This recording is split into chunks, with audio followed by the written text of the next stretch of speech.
ಹೆಸರು ಬಂದ್ಬಿಟ್ಟಿದೆ. The whole evolution of SICS is go through the evolution of SICS is just superb.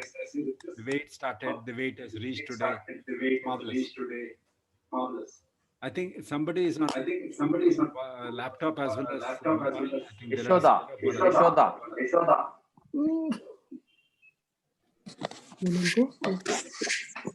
Another 4 minutes.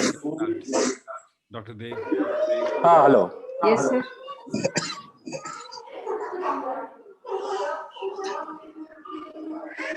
Dr. Dev, it's being recorded on. Yeah, I've started the recording, sir. Oh, okay. Then we'll have to be careful. But you changed the Zoom meeting. The earlier meeting was not going through. No, same one, sir. Same. Initially, it didn't go through. Okay.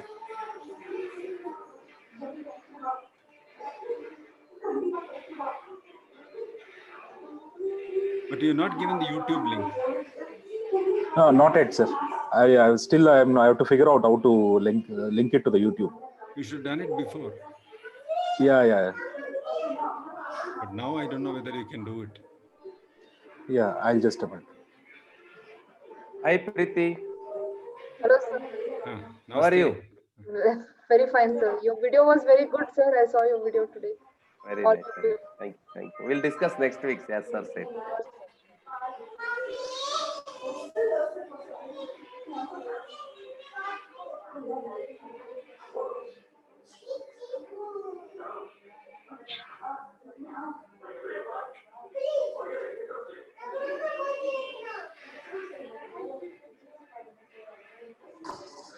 What is the order, Dr. Dev? What order? Yeah, one second. Yeah, first would be introduction and wound construction by Dr. Sundaram Shetty, sir. Creating the ideal sclerocorneal tunnel, and then Dr. MSR, sir, with translimbal tunnel for SICS. Yes, And sir. then one PG is going to present on tunnel complications. And then the last talk would be by Dr. Mallikarjun Hiralgi on complication during wound construction and their management. Okay. Dev sir, Dr. Shilpa was requesting the talk to be in the beginning so that we get a big foundation for the further talks. Okay, if the I want to know the name of the resident who is presenting. Dr. Arya is going to present, I guess. If he's there on. I'm not sure about it.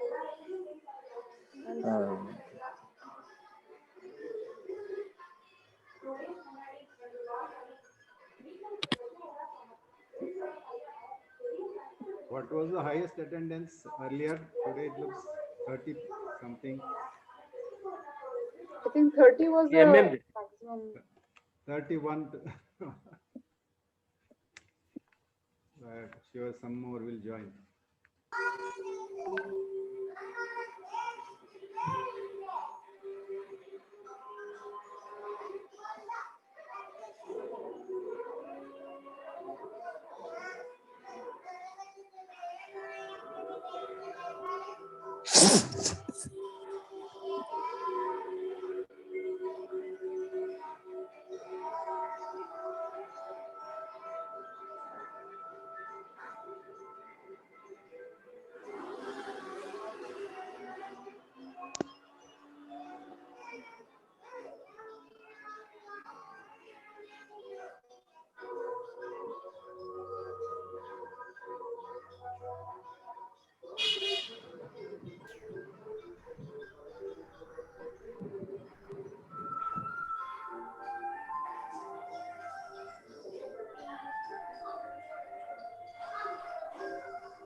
Dr. Dev, you can start the program. Yeah. Good evening to one and all. It's a very pleasant evening today in Bangalore. It's raining a lot outside. I would like to welcome all of you to this extensive session. This is the third episode of our weekly series on Thursdays evening 9 to 10. So first session was about our first two episodes were very interesting, and there was a lot of discussion going on. Today we are looking forward to all the three big stalwarts presenting on the SICS. One is Dr. Sundaram Shetty sir, who is a librarian himself on SICS. We have learnt a lot from his talks in conferences. Now we have a live session from him. He's going to talk to us for 8 minutes about creating the ideal sclerocorneal tunnel, which is the basis of any sterile surgery. And then we'll have Dr. M.S. Ravindra sir, who will be talking his newest technique of translimbal tunnel for SICS, which is going to be a paradigm shift in the way SICS has been done in the future. And then we have, last but not the least, Dr. Mallikarjun Heralgi, who will discuss about these complications during wound construction and their management. Over to Dr. Sundaram Shetty sir, and if we have time permits, we'll take a PG, if he is already there in the session, we'll take his presentations in between. Sir, Dr. Sundaram Shetty sir, you can share your screen now.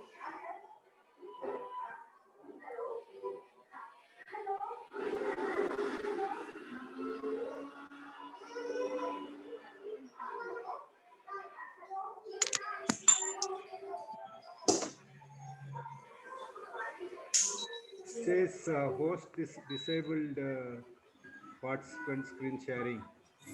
One second.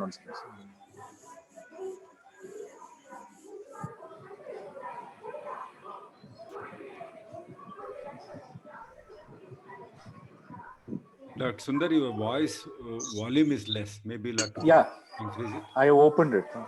Okay. Now? Now it's better. Okay.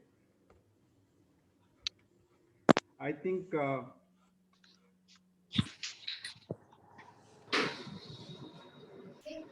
Mamas have the class, okay? I will be, there were two presentations, since most of us are all practicing ophthalmologists, not the postgraduates. I will switch to the shorter version.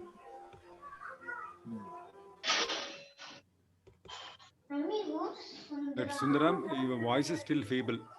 Well, is it? Maybe let increase the intensity.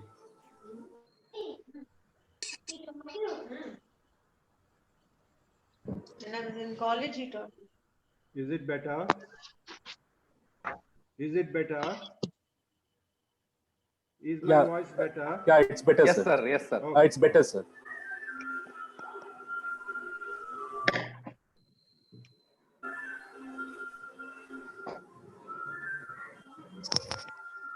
Sir, I think if the others mute, it will be heard even better.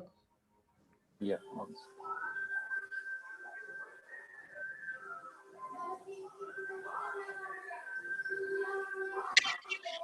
So, as we know, SSCS or small incision cataract surgery, that if you see closely,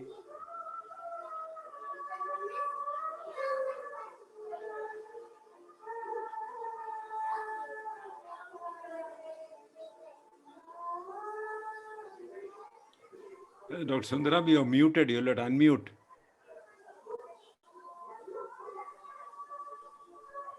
Dr. Sundar, you'll have to unmute. We can't. Yeah. I'm out. Okay. Volume is still feeble. Volume is still feeble. Volume is still feeble.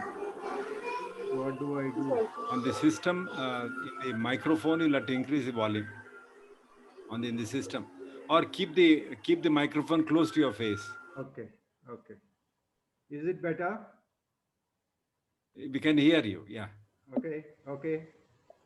So I was saying, the small incision cataract surgery per se is a misnomer, since it is neither a small nor it is an incision. But then nevertheless, it's a wonderful innovation which has revolutionized the cataract surgery.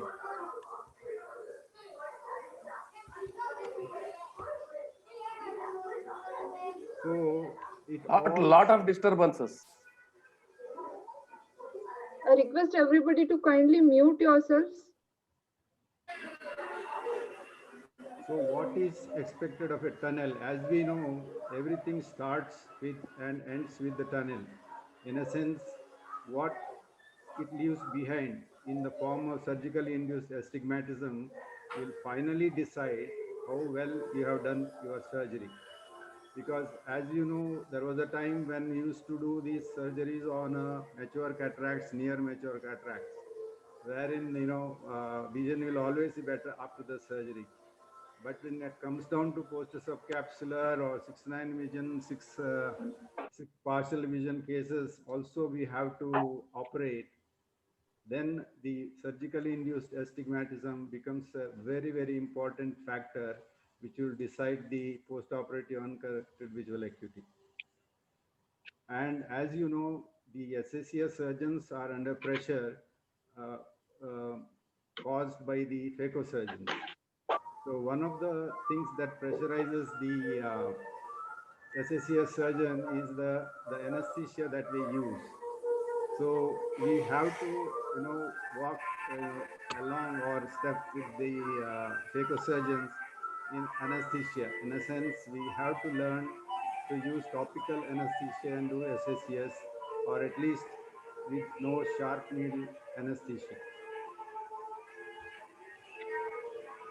So I regularly do SSCS under topical anesthesia, but I have tried all of these and I feel that only topical is not so adequate. If we use topical along with intracameral, it is quite adequate and it is quite satisfying both to the surgeon and to the patient. And sometimes we can as well use the same preservative-free Oculon or whatever, the 1% lignocaine, into the conjunctiva, subconjunctival space where you have done the conjunctival cut to expose the sclera, or the peritomy where you have done. That will give you adequate analgesia to that area while doing the tunnel. Parabulbar, as you know, it is totally adequate, but we have started thinking that, that isn't required, because I think who said it is posterior deep subtendons. Moment you say posterior, when you are doing an anterior segment surgery, why you want to inject anything in the posterior segment or behind the globe? So what is the objective of this corneoscleral tunnel, what we want to create? The objective, in my situation or a case, I want to create a biconcave tunnel with a anti-smile at the outside and a smile inside, as you see in the diagram, and two parallel pillars. So 6 mm in width. In my case, width is left to Sir, right. the and diagram is Slide- visible, slide- sir. The diagram is not Video is visible. not coming. Pardon? Diagram or So video is the not coming, sir. Diagram is not showing. Yeah, yeah. We are just no, seeing your screen with all the playlist of videos.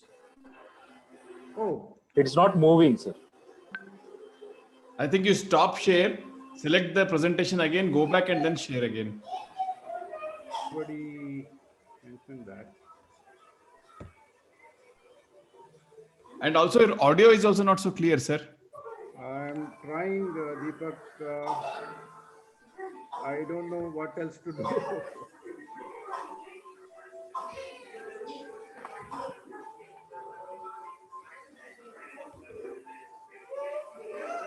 Dr. Dev, you have an option of muting everybody. You can mute on your I own. mute.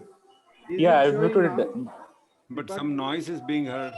And yours also Deepak, can is it mute. showing? Mute. Preeti is unmuted. Sir, Manoj, but Vandana, they're all unmuted. Is as you it can see. showing? No, sir. Vandana? Presently, we are just seeing the small, what do you say? We are not seeing the PPT at all. Still, we are seeing that thumbnails only. No, We're seeing the thumbnails. you'll have to But close. I am able to see in my screen. No,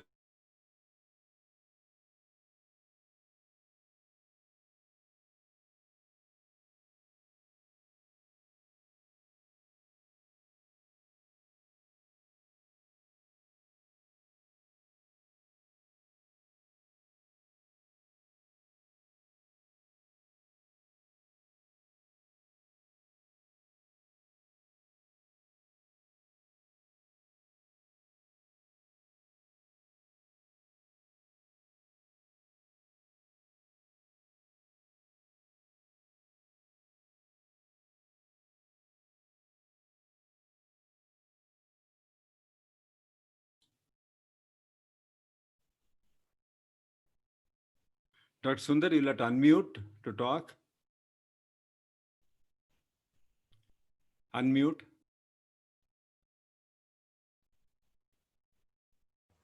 Maybe you can Okay. try removing the speakers and talk to the your own laptop. Talk to the laptop directly. Remove the Is pin. it- Am I Now- better now? It's better. Okay. You can start again. But what about this presentation now? I am able to see it, but You are able to see. You select the presentation, then go to share. Then first select, highlight the presentation, then go to share. yeah, now You highlight it. Yeah. Bring it out. Open it. is it showing Open it. now? Open that now. Scleral tunnel in MSI. Okay. Open it. Open the presentation. Yeah, it is open in mine. Uh,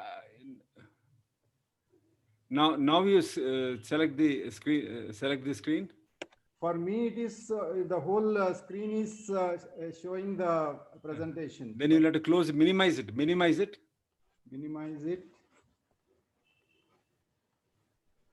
Go up next to the cross. There is another box Meeting disabled. somewhere there.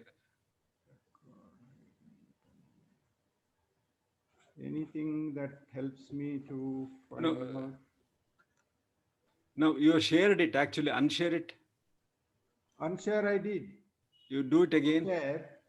Do it again. Now you open the screen, desktop. Open the desktop and select the presentation. Okay. And then if you selected the presentation, now you press the screen, start share screen. After you selected, you can minimize and then you can do it. You can even open it, minimize it, and then put the share screen. Yeah, which I did. Now you Because put I am the- able to see it properly. No, it's not visible here. Acha. What do I do? And now, okay. Now you share the screen. I am actually sharing it now. You are able to see this, no? Yeah, we are able to see, but then we are only seeing the icons. Now, We are not seeing the presentation. creating the ideal square tunnel is not showing. No, it's not opening.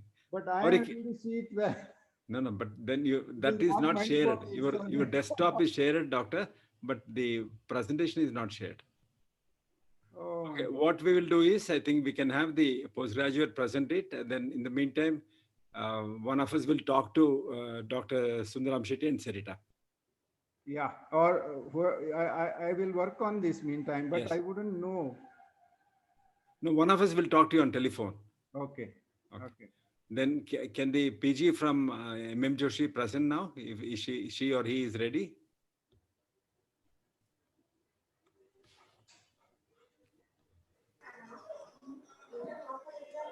Hello. Yeah. Is the resident ready with the presentation? Yeah. You're unmute and start, doctor.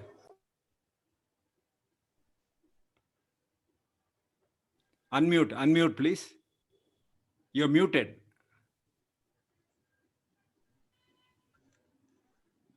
Doctor, unmute.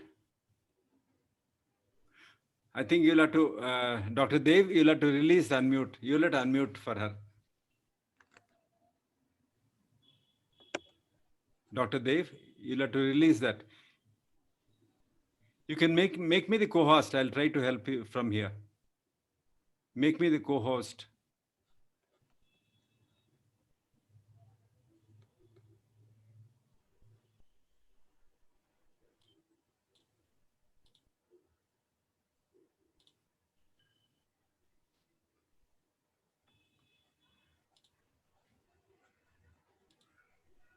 Yeah, now you can unmute, doctor. You can unmute now. Yeah, now you got it. No, this is Sundaram Shetty's. Yes, doctor. Is it opening? No, it's not opening. We'll come back, doctor. You exit from. Every second or third time. You exit it. One of us will call you. Yeah. I am coming out. Okay. And Dr. Now- Arya can present.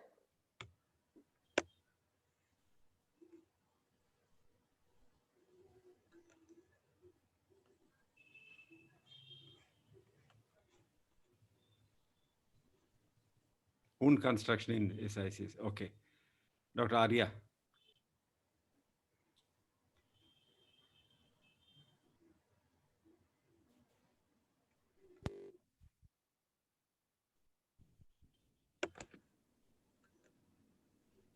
You can start, Dr. Arya. We can't hear you.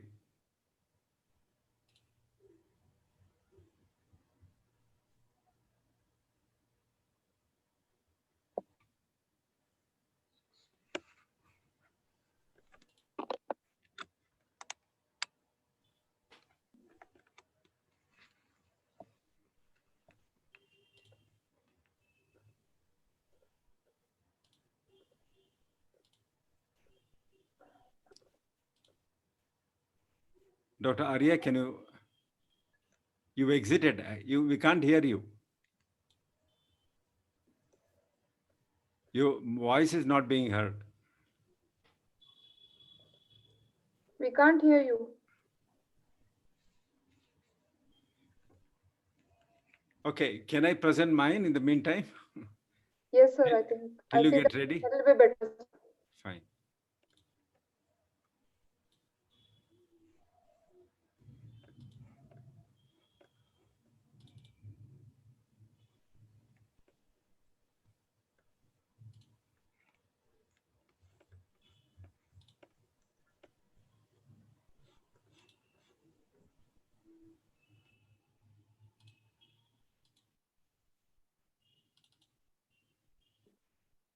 Are you able to see the video? Can you see the video or no? No, sir. No, Just- sir. We are seeing the thumbnail. We are Thumbnails. Okay, We're fine. seeing just the thumbnails. Okay. There's something wrong with this Zoom today or what? I do not know. Last 2 weeks it was fine, sir. Pami? Last 2 weeks it was working well. I don't know. Yeah, yeah. I'll try once more. So maybe you can open the video and then share. Yes, I'll do the same thing now.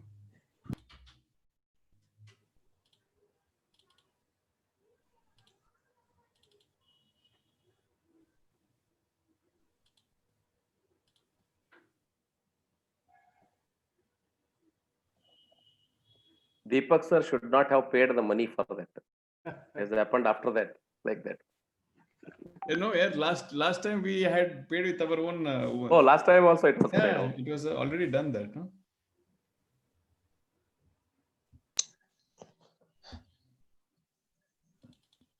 Is that visible by any chance now? No, The it's- thumbnails. No, sir. only No, sir. thumbnails. Okay. Sorry.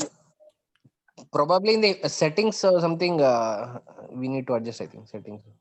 But no, the MM Joshi screen had come as full screen. PPT had opened now, actually. Sir, I think you can stop sharing, open the video and then again start Hey, sharing. the video is open. Huh?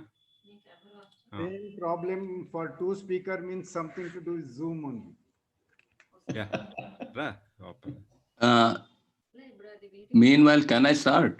Dr. Mallikarjun here. Arjun, Yes, sir. Go ahead, sir. Try Go with ahead, you sir. if it is Let me try third person, last one. Oh, how to start? Yeah, complications first. Huh?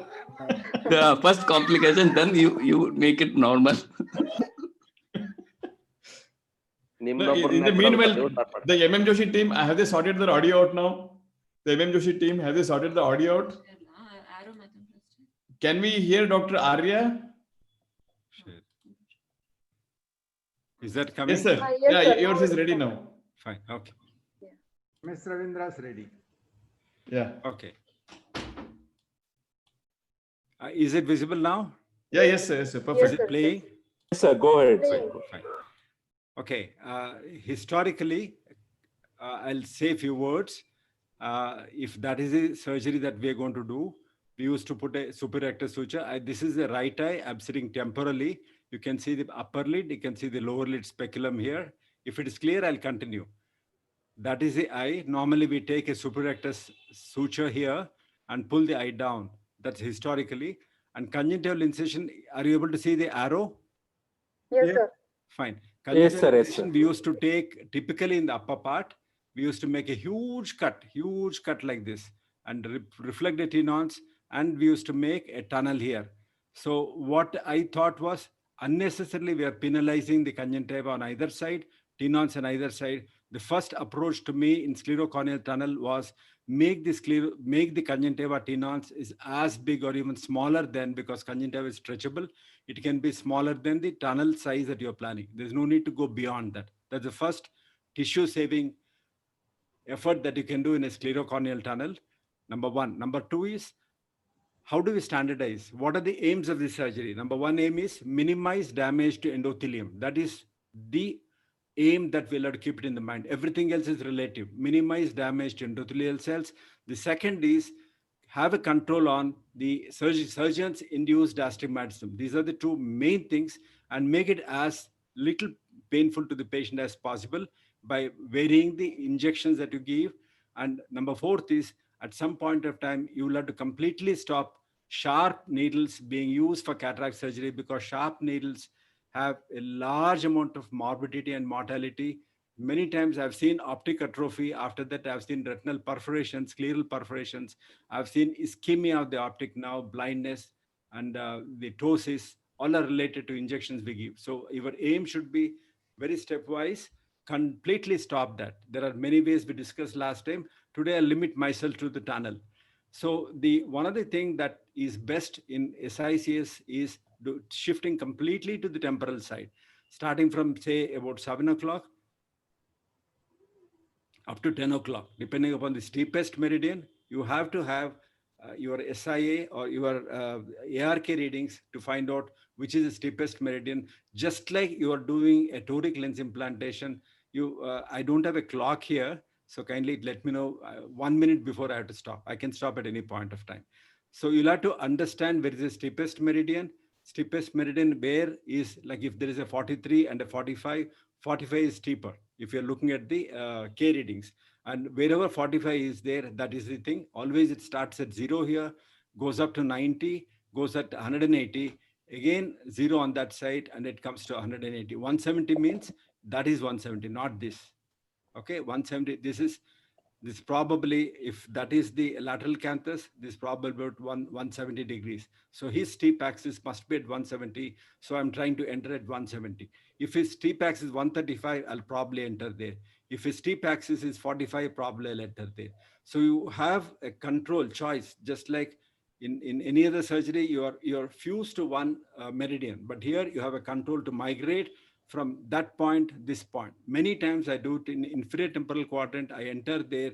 And then the most important thing is you cannot sit at 180 and operate on 45. You'll be ergonomically at a huge advantage. I'll go very slow, step by step, let me go, so that everybody will understand the concepts. Here, when I'm sitting exactly in that line, my head, my nose, my neck is in that line, not even in that line. So every 10 degrees, you'll have to position yourself in such that ergonomically, your right hand and left hand are absolutely perfect.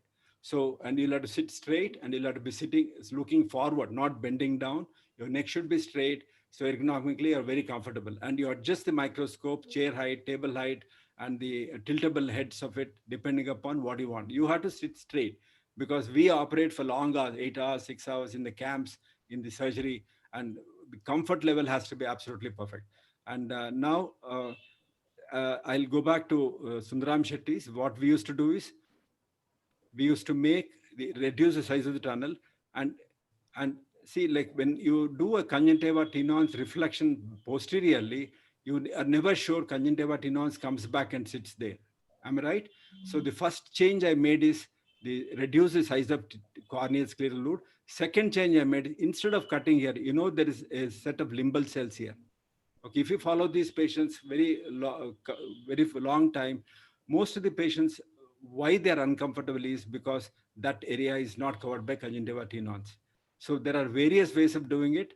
One is make an incision, do not make about 1 millimeter behind. So that will retain all the limbal cells, limbal stem cells in that area.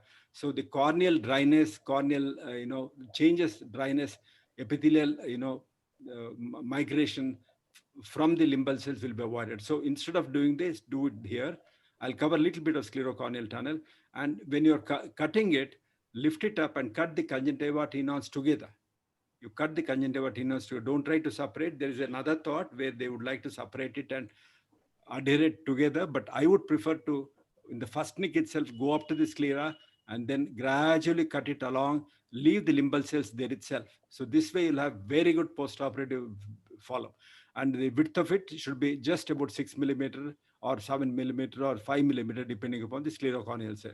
And do not push the, more you dissect it, what the habit is, take scissors from there and go backwards and cut, separate it. Never do it. There's no need to take your scissors at all under subconjunctival area. You just cut that and with a cotton roll, push it backwards. Your bleeding will be much, much lesser. And the next thing that I did was, instead of whatever you do here, whatever you do to this, postoperatively follow it up. This should have recessed behind to some extent. So there is a gutter here. This is the one which causes postoperative discomfort. If you totally want to avoid postoperative discomfort, see that conjunctiva tenons come back for years together. Maybe for 4 or 5 years, I used to put Baxter glue and put it back at the end of it so that the conjunctiva tenons attains the normal position. So from that point of time, I was not going 1 millimeter behind. I was cutting right there, and then take it back, put a drop of Baxter glue, both of them, and stroke it, and it'll be, the stem cells will come back and sit there. So that way I was extremely comfortable. Then when I was looking at the surgery, there is an amount of redness here because I have migrated temporally. There is an amount of anxiety postoperative period. So this is what I wanted to evolve. Please do not try it unless you're perfected sclerocorneal tunnels. Sclerocorneal tunnels are extremely good. They are one of the best way you can manage. But I developed this. The surgical time comes down from 10 to 12 minutes to about 8 minutes time. That is not the issue. We'll spend 15, 20 minutes. Health of the eye is more important. But what is going to happen now is the neatness of the surgery, the mathematics of the tunnel becomes uniform. So I have identified the best blade that's available. There are a lot of qualities of the blade. I went into research as to what is the best blade that's available. There are all imported blades are excellent, but there are a lot of Indian companies which are extremely good. This blade that I use is acid etched blade. What is the advantage of acid etched blade? It's extremely sharp. The next is, and when compared to the other blades which are honed on a wheel, and the measurements are absolutely accurate. 2.8 means it's 2.8, not even, yeah, go ahead. 2 minutes to go, sir. Okay, I'll show it. 2.8 means 2.8 is not more than that. So how did I, now I'll show you how I do surgery right now. That is the blue sclera. I'm going to enter at the blue sclera. This is I'll write and show you. This is a 4-plane incision. Initial is perpendicular. I'll stop there. Initial entry was perpendicular. My aim is to keep the external tunnel straight here and internal tunnel here. Initially, I used to have internal opening up like a V shape, and I went back to my cocoon and thought, why is it opening like a V shape? I'll tell you, I'll share the secrets. I'm going ahead. I've reached, that's about 2.8. I've gone about 2 to 2.5 millimeters. How do I enter it? I'll have to, this plane of the second run, the first run is perpendicular to the sclera. The secondary plane is parallel to the corneal stroma.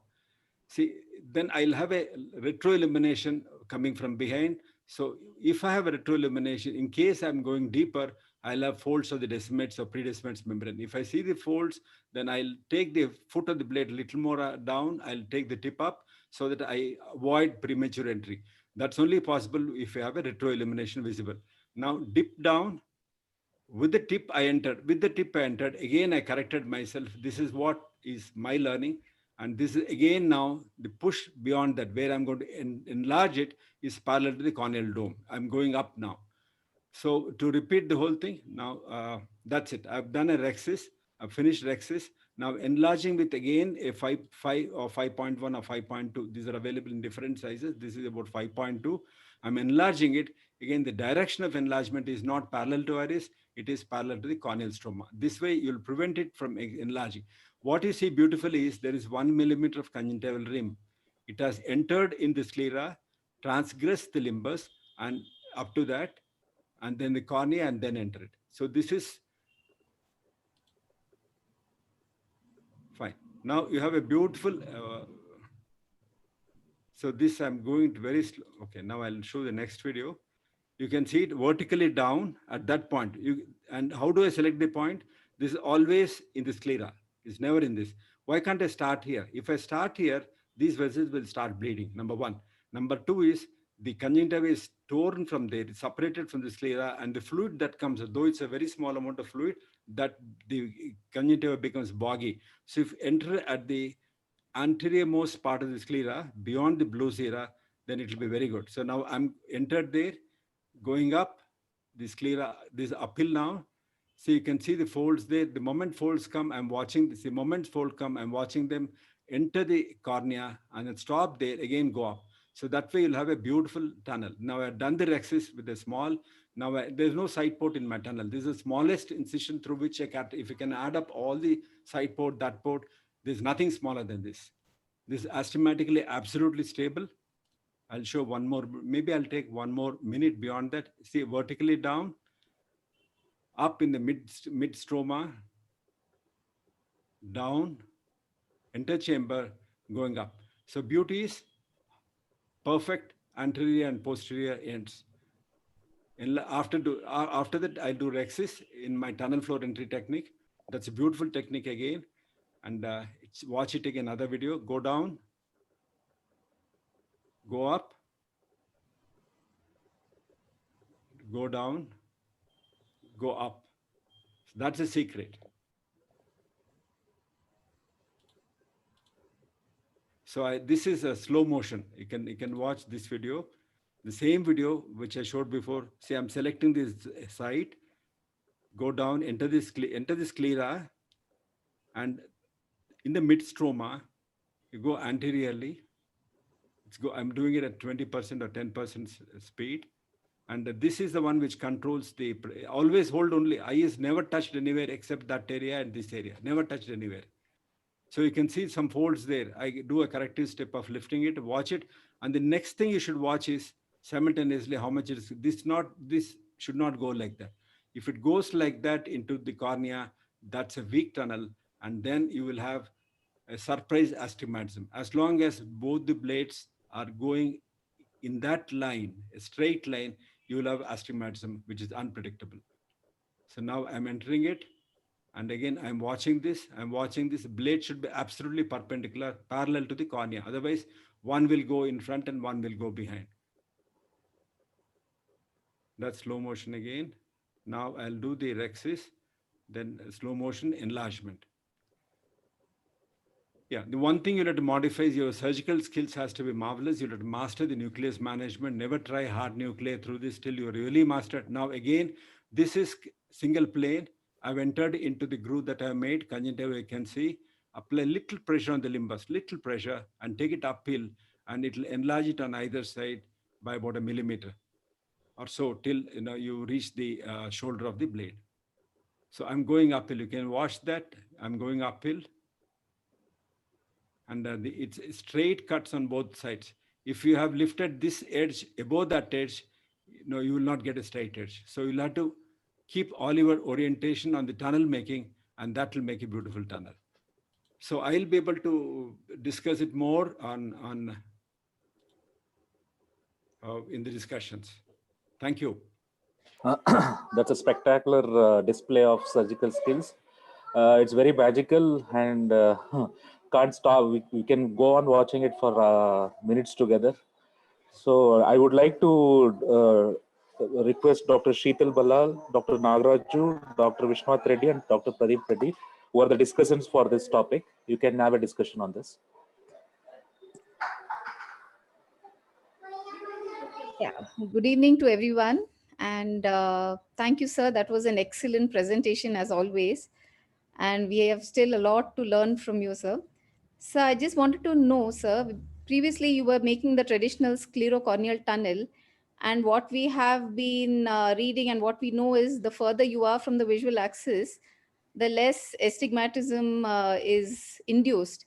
So did you see any change with this tunnel as compared to your traditional sclerocorneal tunnel in the same axis, in the same place? That's an excellent question. See, basically the tunnel stability, Dr. Sundaram Shetty, if he's ready, probably he'll explain that. Tunnel stability depends upon so many factors. We just talk about, the reverse smile, all those things. But I've done maybe 10,000 surgeries and I've monitored my technique versus preoperative, postoperative SIA. we have perfect information about sclerocorneal.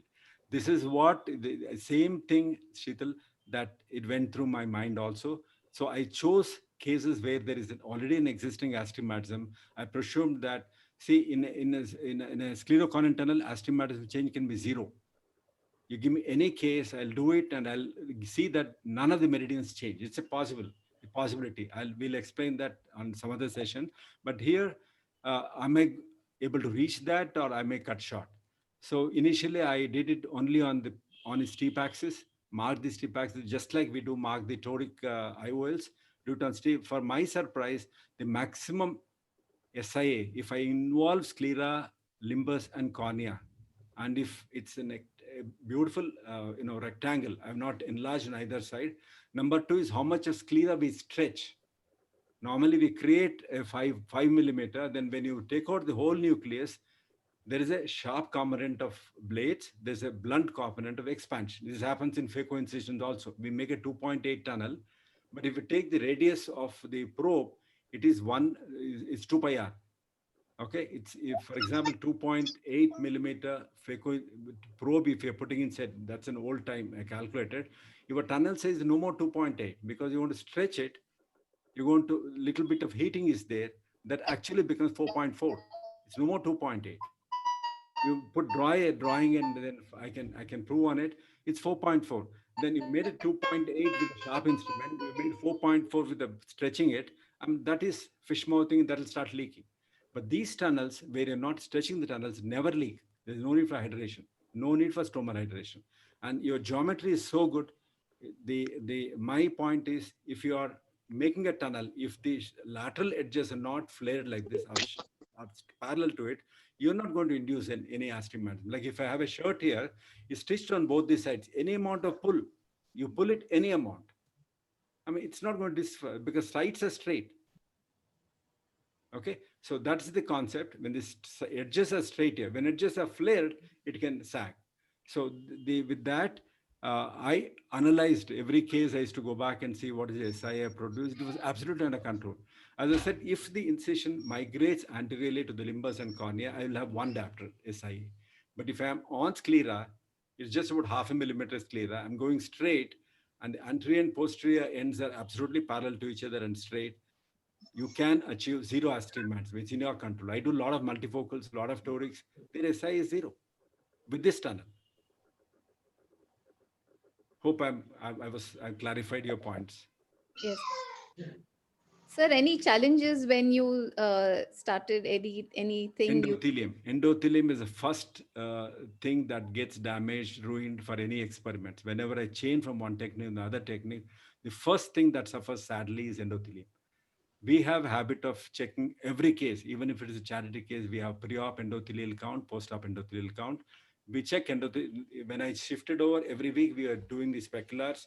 Wherever there is a deficit, we went back and looked at where it is there. Cornea can be clear right from day one, but your endothelial count will suffer. The other funniest thing that we saw is, if you are looking at Pachy, some people don't have endothelial count, they keep a tab on Pachy. So my Pachy before was 523, even now it's 523. Pachy can remain same, but endothelial count can reduce by 500 to 1,000 cells.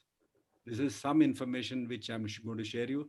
Do not trust pachymetry for your count levels. Endothelial count is the number 1. So you'll have to modify and be very thorough with your technique before you shift to this.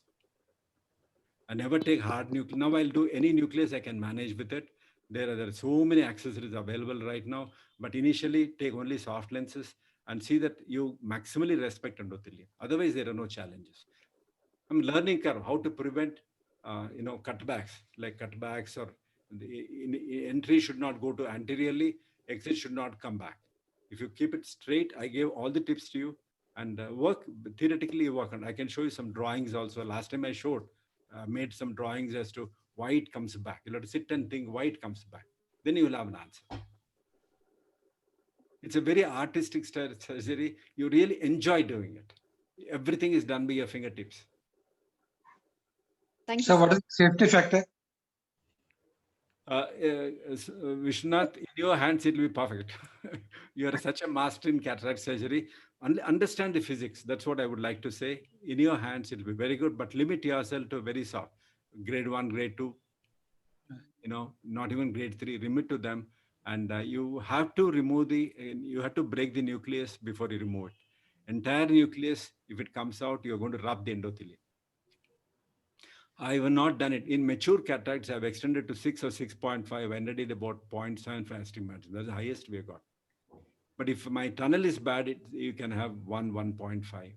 If tunnels are well constructed, even 6.5 millimeter limbal, I call it as a translimbal. I gave so many names to it, but ultimately I'm stuck to translimbal entry, single entry, and that's working well. But please do not try this unless you've mastered nuclear management. Because if you have side pockets on both the sides, you're very comfortable in removing. Your endothelium is very safe. The moment you make it parallel to each other, the tunnels, your endothelium is the first one which starts suffering. So we've got to give your name out to it, sir. There are 1,000 things I invented. There is no one name to me. I don't have any articles, no publications. I just want to share my technique. You don't have to give my name. Names are not important. Can you share a full video of the surgery, like the nucleus delivery, for the benefit of everybody? No, what I'm sharing is very good. I'll share. There are a lot of them on YouTube. We can have a look at it. But then, unless we teach, like I showed so many steps here.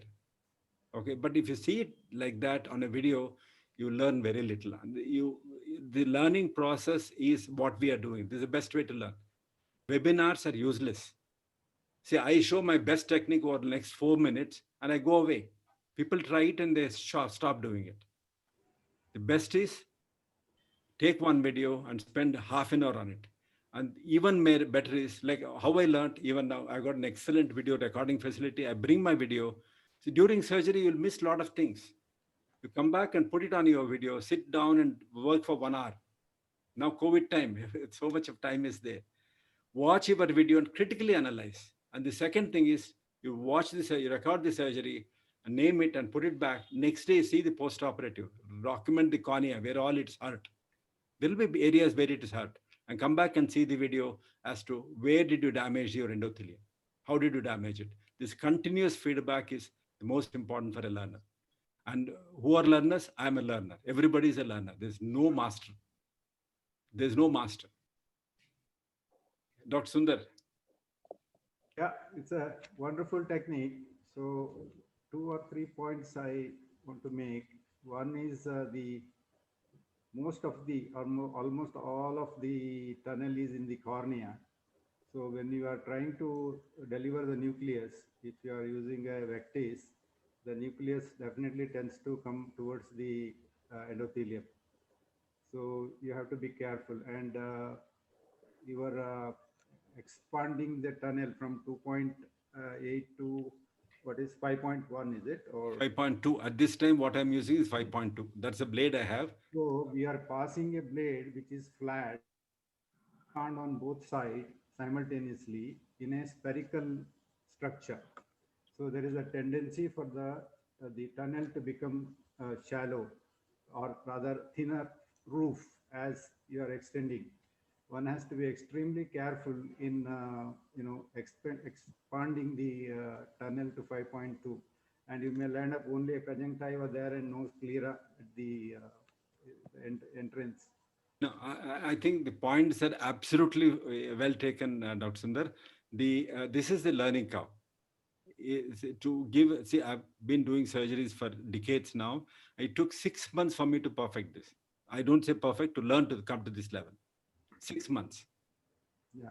It's a learning curve. They're all my private patients. They're all, every eye is valuable, you know that. And you cannot go from A to Z immediately. There is a B, there is a C, there is a D, and there's so many steps you'll have to go through, and then only reach the Z. And your point is very well taken. The blade 2, I've chosen all the blades. This I can mention the name of the blade. It's KAI. It's a Japanese blade, and I'm sure there are Indian blades which are extremely good, but this has given me the best results. And this again, when I have talked to the KAI representative myself in I think in Andhra Pradesh, Hyderabad, there was a conference. I went and talked to them myself, how to design. Then they showed me this blade. Told them, this is what I'm planning. This I've been planning to do translimbal tunnels for last 3-4 years. I did it, they came back, did it, came back, did it, came back, because I was not having consistently good results. And I went and talked to them. Then she sent 2 blades of this to me from Japan, that lady. And that's the first blade I used. It was marvelous. So selection of instruments is something which is very, very important. And if you keep the plane parallel to this 2.8, so 2.8 is a road you already made, and it's a blunt tip. It's not going to make any more no roads. So the secret there is there should be some pressure with the hub of the blade at the limbus, some pressure there, so it's not coming up. If you apply downward pressure, it tends to go down, not up. Last time I discussed about front bevel, back bevel, and bi-bevel blades. These are front bevel blades. So it has a tendency to go deeper, the front bevel blades. Then that can be prevented by, as you can see here, I can show the video again. I'm not going parallel to the iris. I'm going uphill parallel to the cornea when I'm doing the blade, the 5.2 blade. So that way, there are no striae. See, when you're going down, there'll be striae at the cutting edge like that. There'll be striae at the cutting edge. Now, if you go up, there are no striae. That means you're going up in the right plane. I can show the video once more after I've discussed at the end of it. Then there is no striae on either side. So that means you're not stressing the lower leaf of the tunnel downwards or stressing or lifting up the back tunnel. If you're lifting up the back tunnel, it cuts anteriorly. Okay. If you're pushing down the front of it, you're cutting it backwards. Frontwards in the back, in the entry site, and backwards at the exit site. So there is a lot of physics in it. And you'll have to keep watching your videos and you'll learn. Yeah, one more last point. Was it, wouldn't have been better if you had made a groove on the sclera so that you can... See, I started with a groove. On sclera, you can't make it because conjunctiva comes in the way. I used to make a groove initially with the blade itself, sharp blade. I used to make a 6 mm, and then I used to do it. That's one of the formative stages. I used to do it. But then again, many times I see when I'm making a groove, when you're cutting it going anteriorly, it's not respecting the groove. So then I went and sat and together, why is it going anteriorly? Then I have the absolute philosophy now as to how to, this is useful for all tunnels. It doesn't have to be a limbal tunnel or a corneal tunnel. Any tunnel, this philosophy I've said applies. Even in phaco tunnel, when you're making even 2.8, if you follow the surgical principles, which are derived from the physics of the tunnel creation, it will be better. Are you doing anything to close the conjunctiva? Nil. There's no need. Nothing is needed. But if there is a lot of, I have always have Baxter glue in the clinic. We do a lot of pterygiums. So if it's by chance, highly myopic eye, very loose conjunctiva, in such the conjunctiva is redundant. If it is detached from the insertion, or if the fluid has seeped in the conjunctiva, then I put a drop of sealant, Baxter seal, every time we have in the OT. We put a drop of Baxter seal and seal it up. But in 200 cases, I'll have to do it for 1 or 2. Very, very. Sir, it is an excellent technique for scleral thinning cases. Yeah, for all cases, it's 100% in me. In my this thing for last 1 year, it's 100%. I've not done scleral tunnel at all. No, especially the cases with scleral thinning. Yes. The scleritis are in post. Yes, Dr. Reddy. Yeah.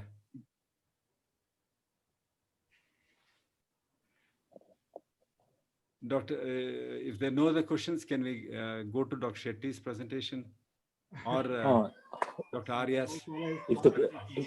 Yeah, Dr. Arias.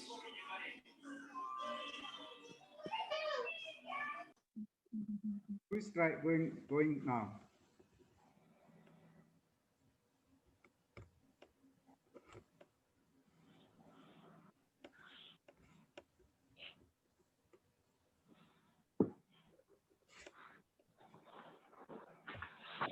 Dr. Arya, I think you can unmute and you can go ahead. Am I audible, sir, now? Yes. Yeah, you're audible. Go ahead. Thank you, sir. Sorry for the delay, sir. Good evening, one and all.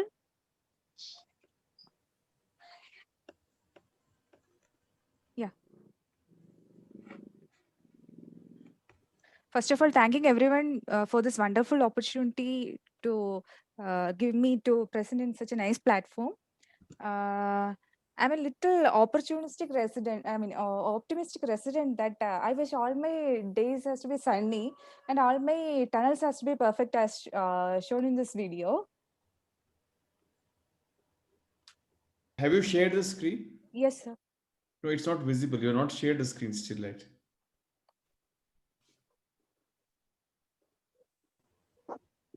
Is it possible, sir? Not yet.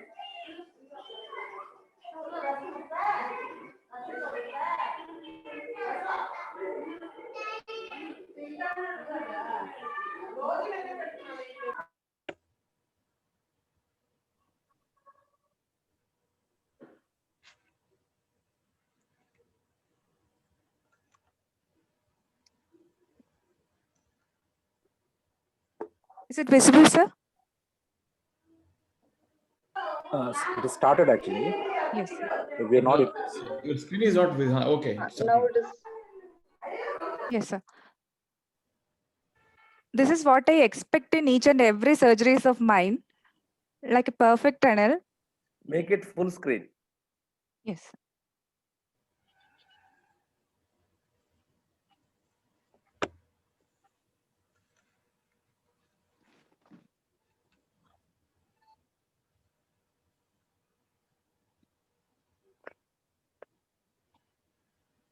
Visible, sir? Yes. Okay. This is a perfect tunnel, what I expect in each and every surgeries.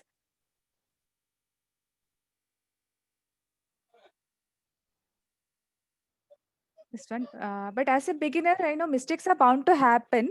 Still, sometimes I feel very low, very less confident by making mistakes about my surgical skills. As seen in this video, I had a buttonhole while making the tunnel. And here I had to make a new plane, which is a little more deeper. And made a tunnel in different plane, and I had to finish my surgery.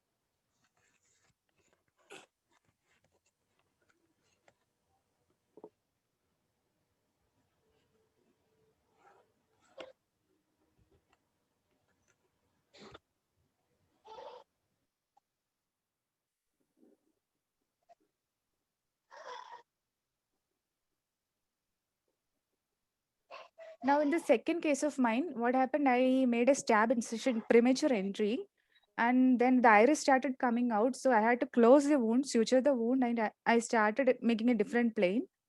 And then again, I completed the surgery. So many a times what happens is like maybe out of the stress or maybe out of the desire to make each and every steps perfect, I often land up making mistakes.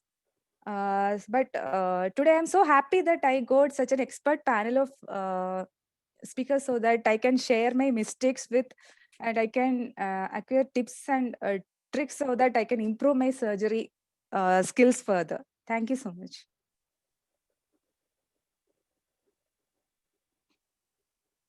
That was a nice presentation, Dr. Arya. Yeah, Arya, your first incision is the gateway to the surgery.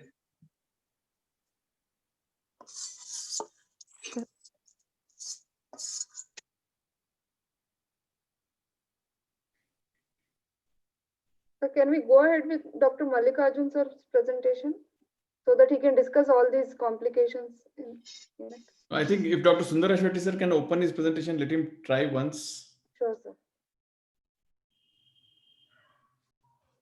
Shetty sir.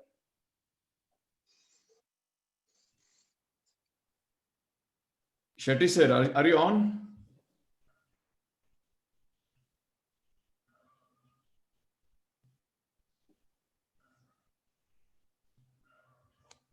We have is not here. Can we have the next presentation? We can look at it later. Dr. Mallikarjun, are you ready?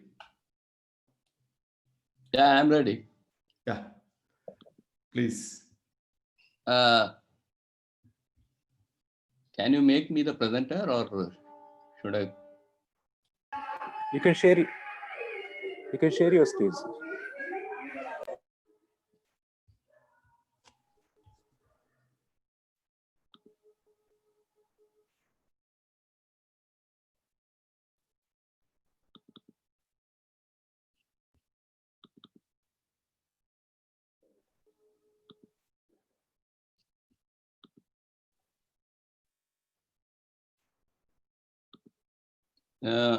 Is it my presentation is visible?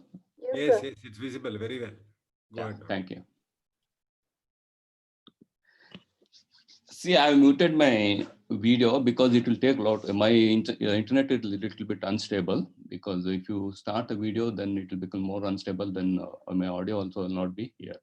So I'm going to talk on complications of wound construction in SISS and management. But I'm going to stick to the basics, because not unlike Dr. M.S. Ravindra, who showed a very innovative and hypersurgery. My talk is intended to the beginners and the postgraduates.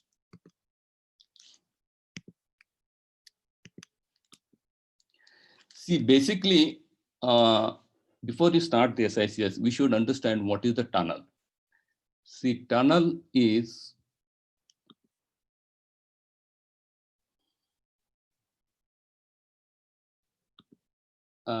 something like it has a roof, it has a floor, and it has a side wall, and there is an opening here. This is the tunnel. This is a rectangular tunnel. So imagine we are something, the vehicle or something is going in the tunnel is made in the road or something. So to the tunnel to stay for the tunnel to stay intact and to maintain its integrity, these all walls should be constructed properly and they should have a good strength. So same thing we are going to make in an eye. But in eye, it is something different. That is sclera and cornea we are making, and also it is a self-sealing. So if you understand what is a tunnel, then I think it would be easy for you to construct the tunnel. So what complications can happen? So it can happen when you are making external scleral incision, sclerocorneal tunnel making, or internal corneal incision. So during external scleral incision, you can have a wound placement, during wound placement, or during there might be a problem with incision width or depth of incision.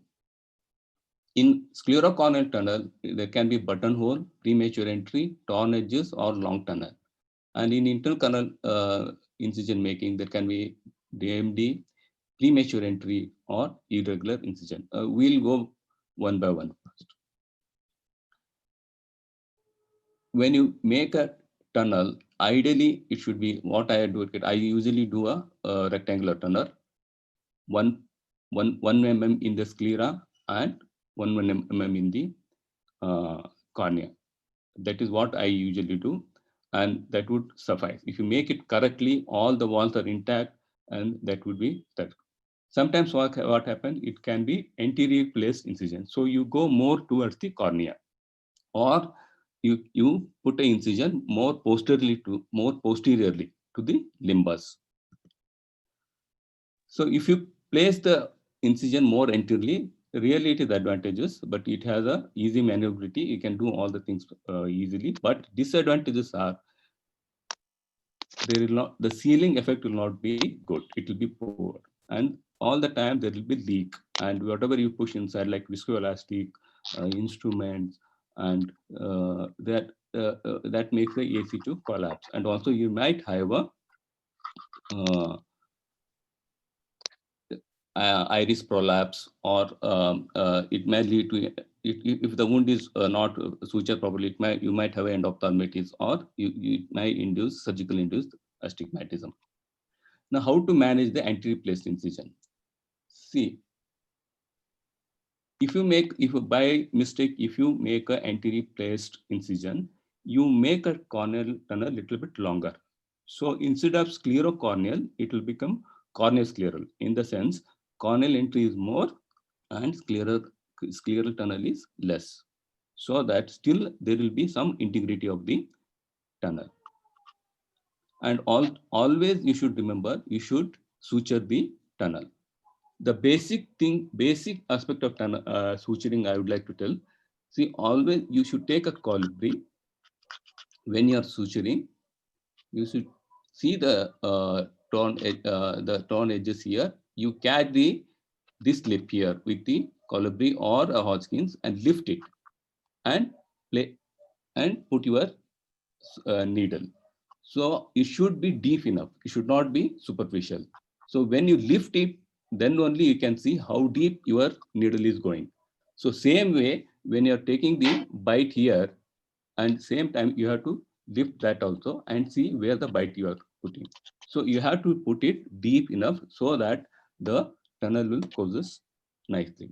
So always better to put multiple sutures, and I usually practice putting interrupted sutures, minimum three incisions. Why I put 3 incision, I'll tell you later. There can be posterior place incision also. So that will lead to increased risk of premature entry, tunnel bleeding because you cut a lot of vessels there, and there might be difficulty in instrumentation inside the entry chamber, and definitely there will be difficulty in nucleus delivery. It might come and stuck into the tunnel. How to manage the posterior place incision? All the steps should be carried out gently and cautiously, and always anticipate you might make a premature entry because you have to make a tunnel longer one. When you make a tunnel, there might be corneal wrinkle that will obscure your view into the entry chamber. And one important thing is you have to approach the nucleus. So you have to, if suppose you are making a rhexis, it's better to bend the the cystotome more so that it will directly go and approaches the nucleus. And always avoid pressing on the posterior lip, because if you press on the posterior lip, the viscoelastic whatever you have put in the antechamber, it will come out and AC might collapse, or you might end up runaway rhexis also. So if you can't do all these things, the beginners can just increase the width of the tunnel and go ahead, and at the end you suture it.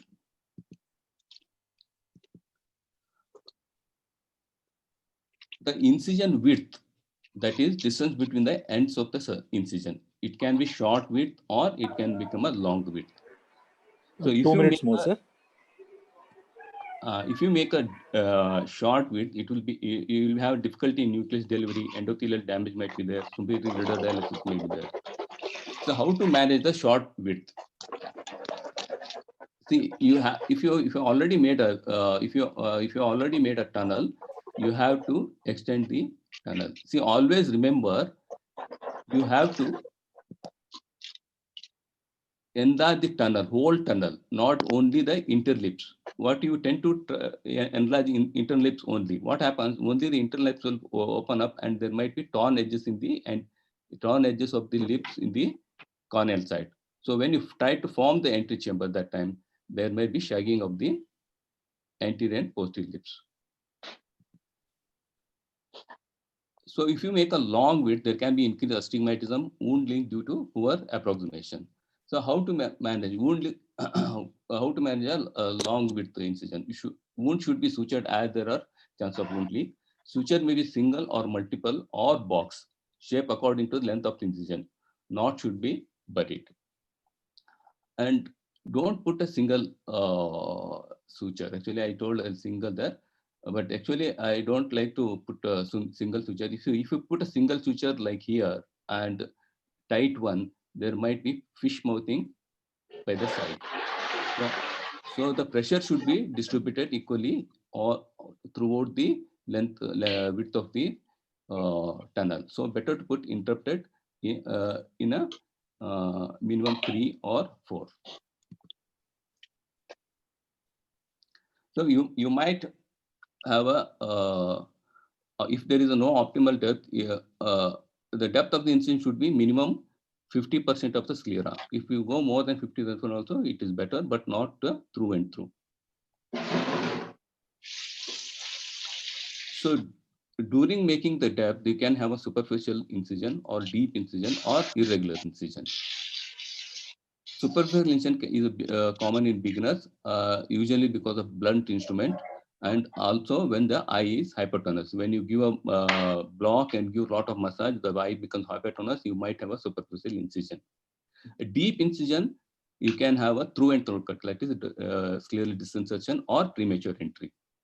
Signs of deep scleral disinsertion are exposure of the underlying uveal tissue, sudden hypotony, or shallowing of the AC. This usually happens in pathological myopia because the cornea is sclera is thinner, and in healed scleritis patients and connective tissue disorder, patients with connective tissue disorders. See how to manage this scleral disinsertion. See, if you have a smaller one like this here, you can continue with a what Dr. Postgraduate from MMBS was showing. If you have a small entry here, you can continue with the tunnel making. So you start making tunnel from here. Okay, and always there is a chances of leak here and you will collapse, and all your manner should be very slow. At the end of the surgery, suture here. Okay, so if you end up making like this bigger one, so you have to close this whole tunnel and make another tunnel in a different site.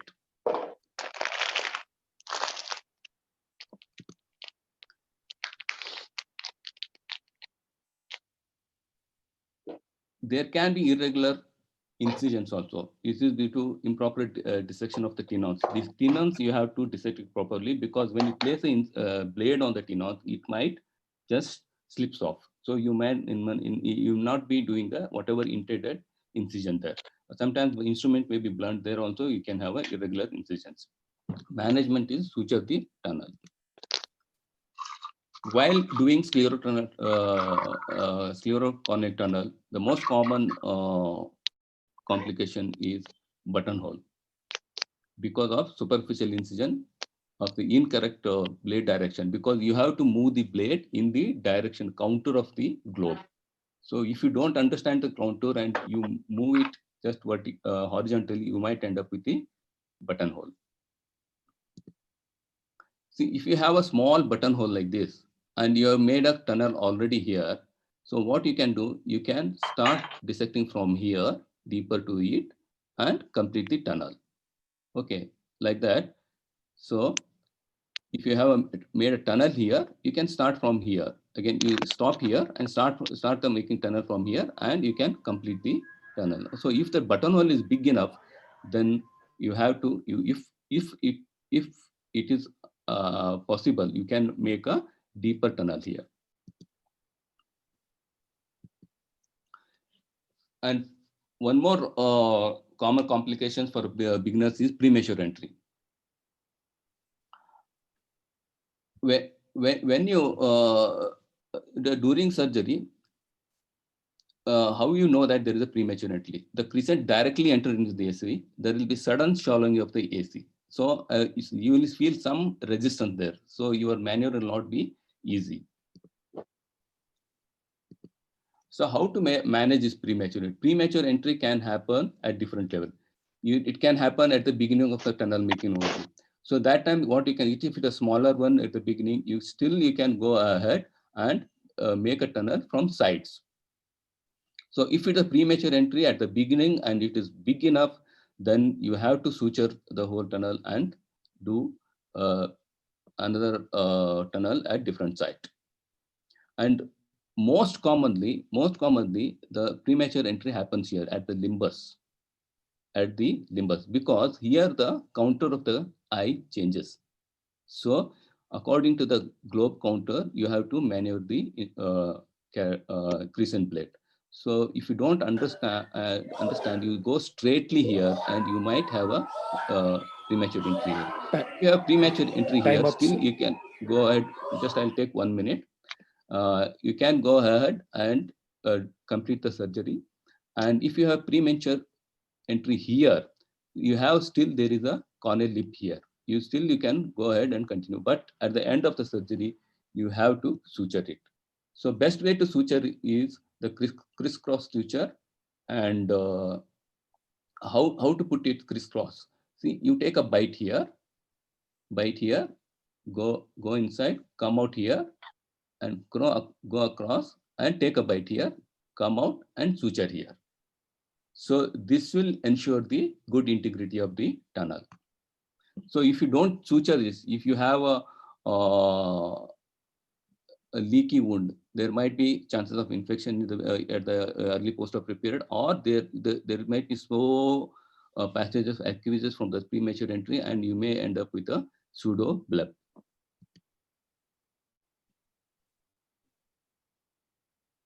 You can have a torn edges like this when you're making. So if your blade is not moving according to the count, you can have a torn edge. So if you have a torn edge here like this, you can make a small tunnel here. So still, if you make a small tunnel here, and this side is torn, still you can have the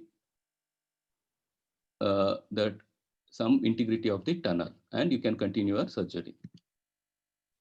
And most common complication when you enter into the corneal side is DMD. Usually it is due to blunt keratome. If the anterior chamber is shallow, and if you try to push it more inside the corneal side, you may end up with the DMD. So one tip how to avoid DMD. See this, if this is the tunnel and this is the end of the corneal incision. So make entry just posterior to the corneal end of the tunnel, so that you are not disturbing the, you are not disturbing the descending membrane here, and you are not detaching here. So identifying the DM detachment at the earliest is very important.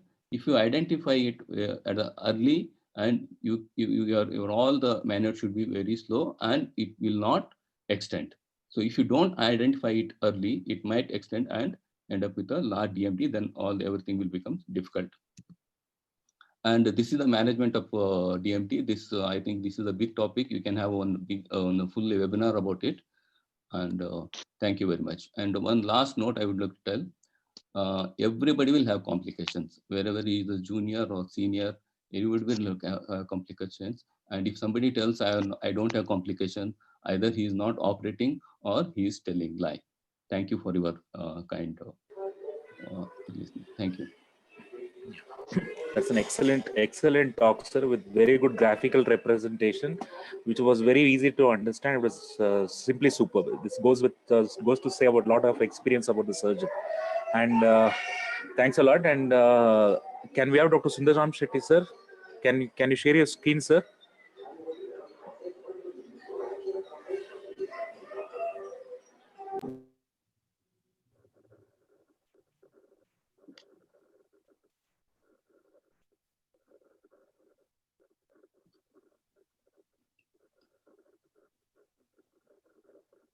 Mallikarjun sir has to exit.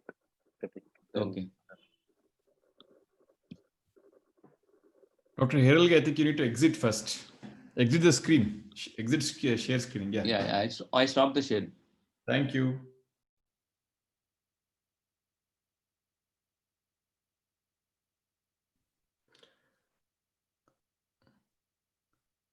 Couple of points till Dr. Sundaram Shetty comes on stage.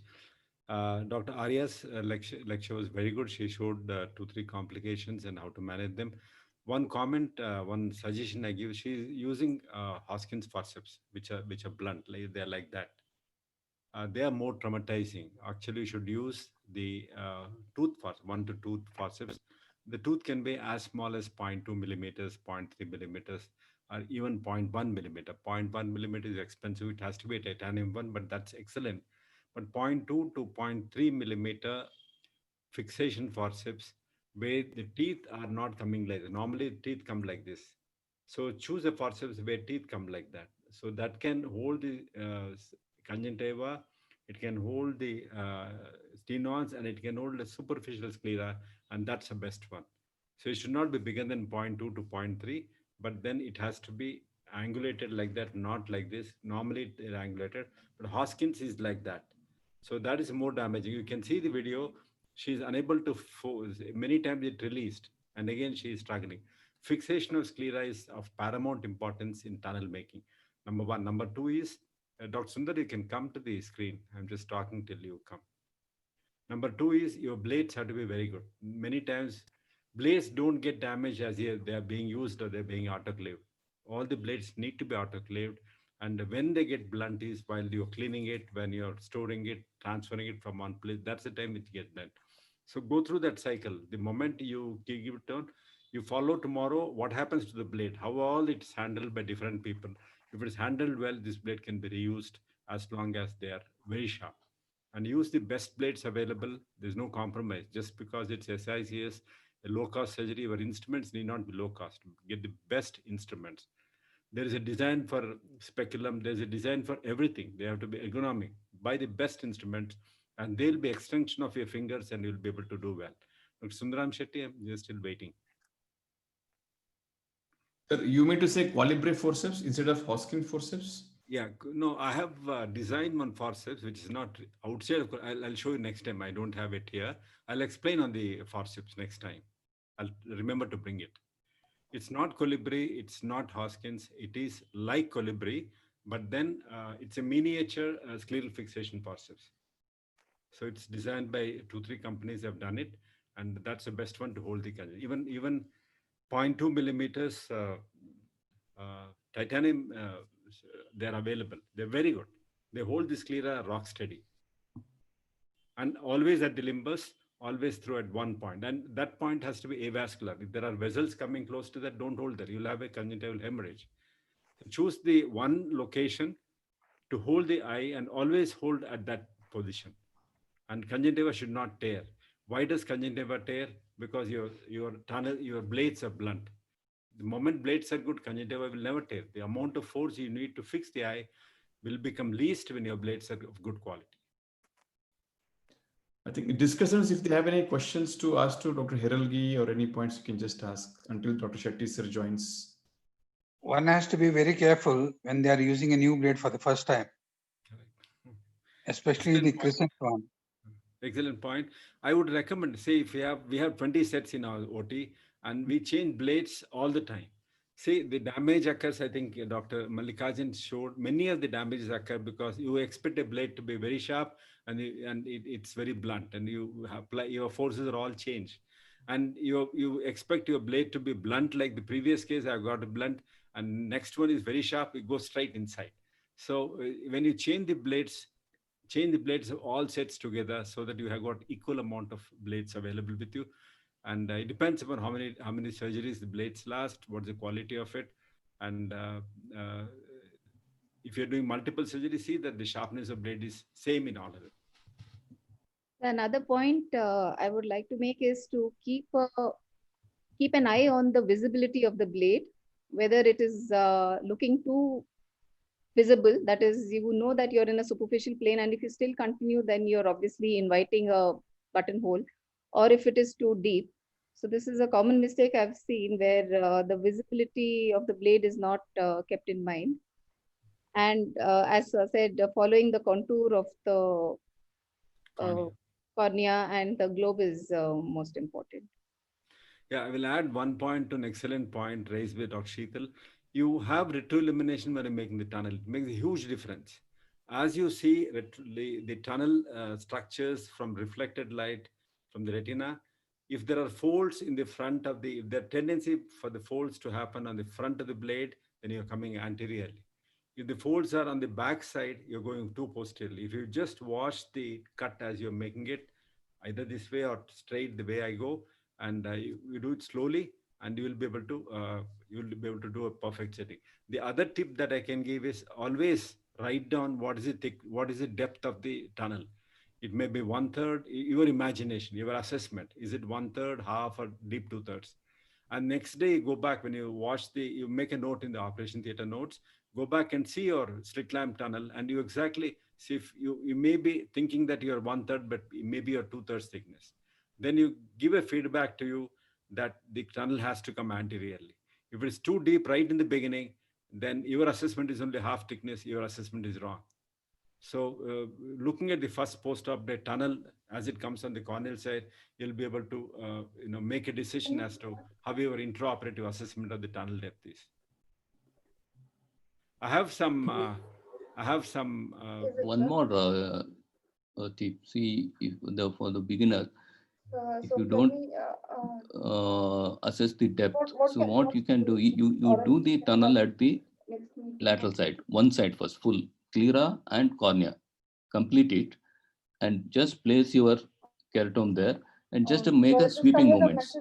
So you will be in a correct plane, and also you can have a you cannot and you may not end up with any complication. I mean, your complication rate will minimize.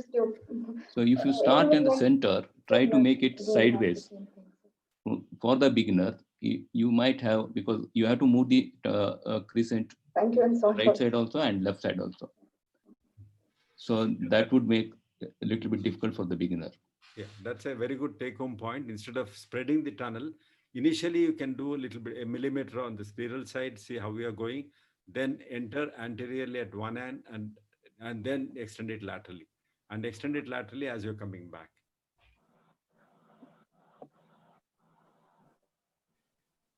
About Dr. Mallikarjun sir's comment, there are a lot of things that we can discuss. I think that again, one full hour of discussion. There are a lot of points that we can contribute to how to make tunnels least complicated. Dr. Sundaram Shetty sir, can try sharing your screen, sir? He is having some trouble. Sir is having some trouble. He just spoke to me. I think he'll not be able to present today. He's having some trouble even listening to. He can't hear our conversations also, he's saying.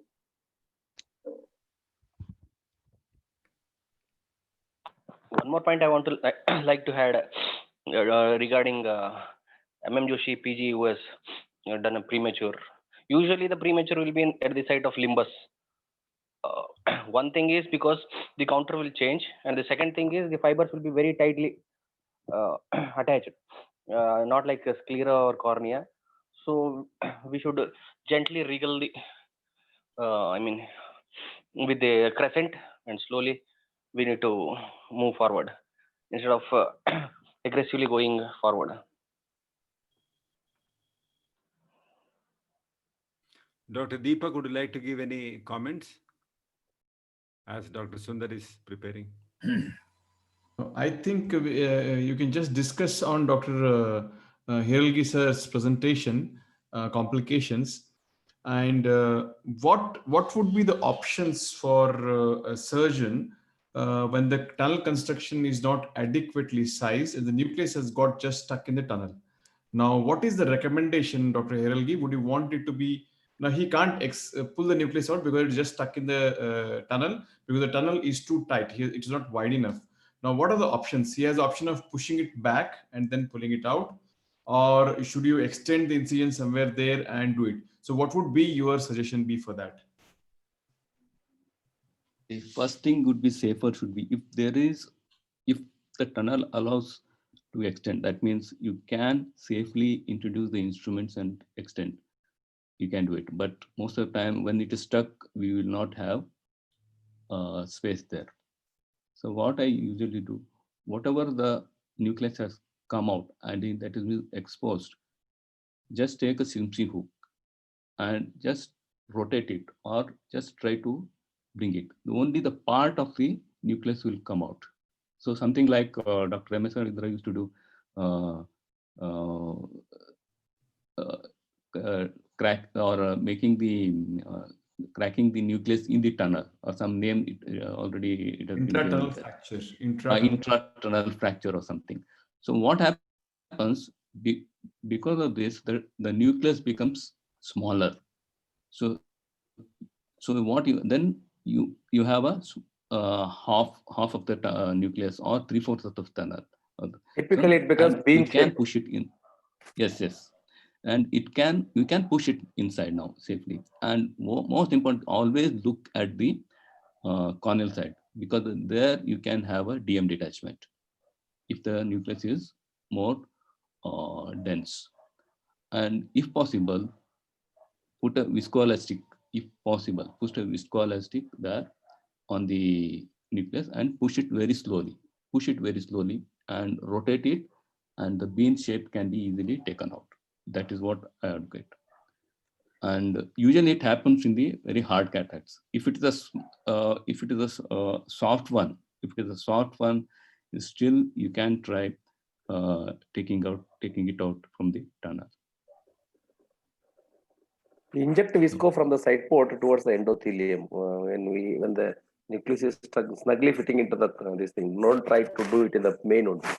That's what I do. A question for the resident doctors, if they are still there. What is the most common complication which you had during wound construction? Is it a premature entry or a buttonholing? So let us try to sort them out. Is Dr. Arya still there on the line? Or any of the postgraduates from MMG Hospital?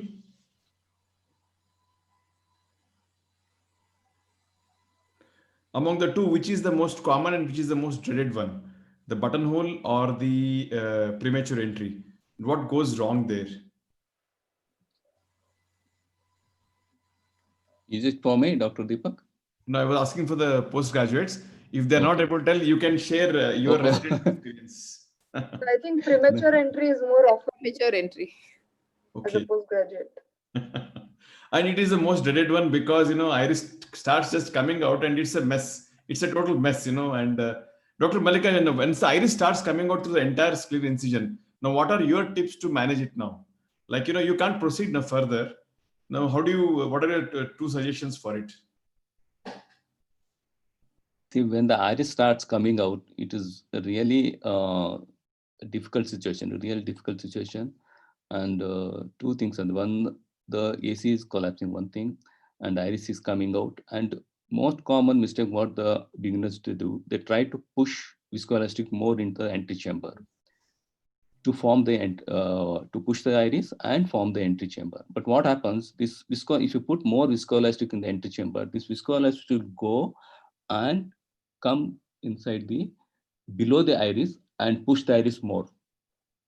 So that is what I have seen. See, if this viscoelastic goes inside and you try to push more viscoelastic, this goes below the iris and the iris prolapse will be more.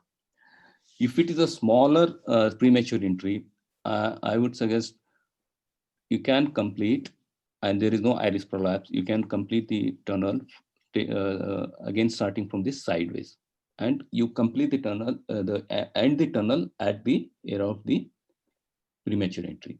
If it is a bigger one and if it is a near to the just your incision, I would suggest just to making the iris and maneuvering the iris too much, you close the incision. If possible, do one more tunnel at the other end, or you can postpone the surgery. That is what I usually suggest to the beginners.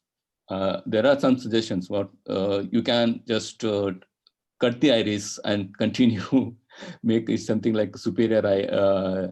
If you're doing a superior tunnel, you can have a superior SI, and you can it will be like superior SI, and you will continue surgery. But I don't like to cut the iris.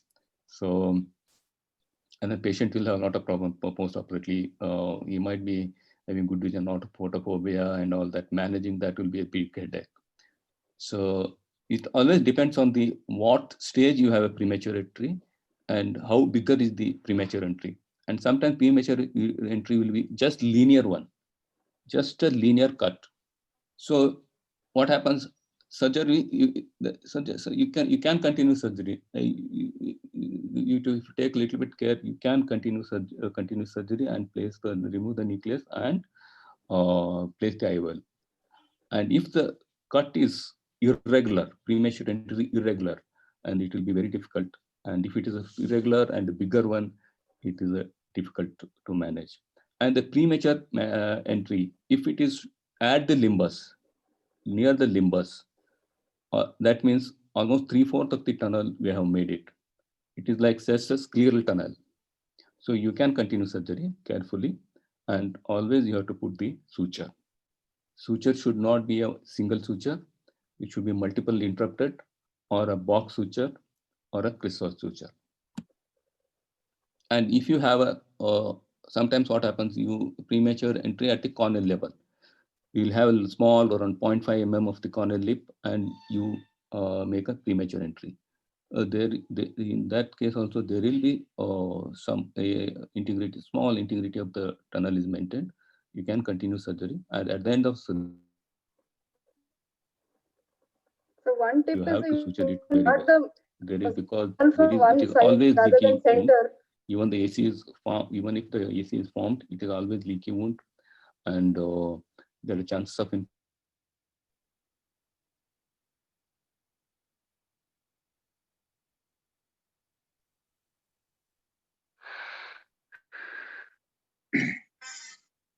So one can start the tunnel from one end rather than starting in the center. Generally, the postgraduates in their entry. So can you hear me? Yes, Dr. Preeti, that's another good So, point. so that if you have a premature entry on one side, you can stop that tunnel from there and start from the other side and make a tunnel which has more stability than a premature entry. So many a times, the premature entry is quite deep. So we still have tissue there on top of the premature entry where we can make a superficial tunnel and then enter. This automatically closes the premature entry that has happened. After repositioning the iris, I mean, this can be done. In many of the cases, I've managed it like this, where the premature entry closes because we have made a tunnel on top of it, because it's a quite deeper tunnel inside the entry. So we still have a tissue where we can actually make a tunnel. Automatically, this particular premature entry, what is done, gets closed and the iris will not come out of it. What do you suggest, sir? MSR, sir? I mean, can this be done? Yeah. You see, there are so many ways of doing it, and keep seeing it and keep watching it. To begin with, what I did was, in the early phases, there are pre-depth blades available. Okay, you buy 300 microns. Sclera, there is about 1,000 microns. 300 microns. Initial, you're going to make is only 300. Then I modified it. We used to use blade breakers. I know exactly the width of the blade, sharpness. It's less than a millimeter. I've forgotten it now. You put the blade breaker in such a way that only that much of blade is exposed.